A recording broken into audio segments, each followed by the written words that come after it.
ఏరువాక పౌర్ణమి నుండి మరి వ్యవసాయ పనులన్నీ ప్రారంభమవుతున్నాయి.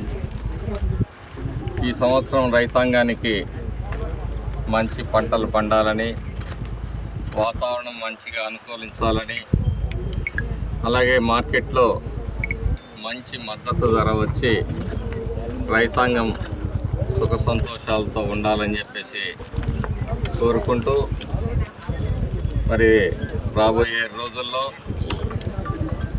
అన్నదాత సుఖీభవ కార్యక్రమం కింద కూటమి ప్రభుత్వం రైతాంగం అందరికీ కూడా మరి ఆర్థిక చేయూతనిచ్చే కార్యక్రమాన్ని వచ్చే నెలలో మరి 15వ తారీఖు నుంచి ప్రారంభించబోతుంది.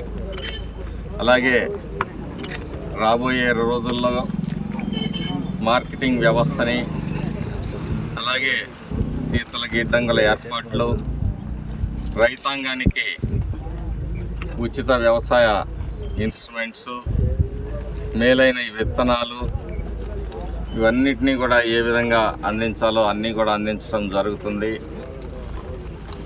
అలాగే వ్యవసాయంలో మరి కొన్ని ప్రయోగాత్మకంగా చేపట్టాల్సిన అవసరాలు కూడా ఉన్నాయి.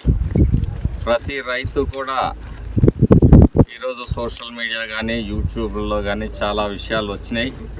అయితే వాటన్నిటినీ కూడా గుడ్డిగా నమ్మకుండా ప్రయోగాత్మకంగా మన ప్రాంతంలో సాగుకి ఒక 10 సెంట్ల 5 సెంట్ల ఈ సంవత్సరం కొత్త పంటలు ఏదైనా సాగు చేసుకుంటే వాటిల్లో ఫలితాలను బట్టి భవిష్యత్తులో మనం ఏ పంటలు వేసుకుంటే మనకు గిట్టుబాటు అవుతుందనేది కూడా ఆలోచించాల్సిన అవసరం ఉంది. అదే సందర్భంలో రైతులు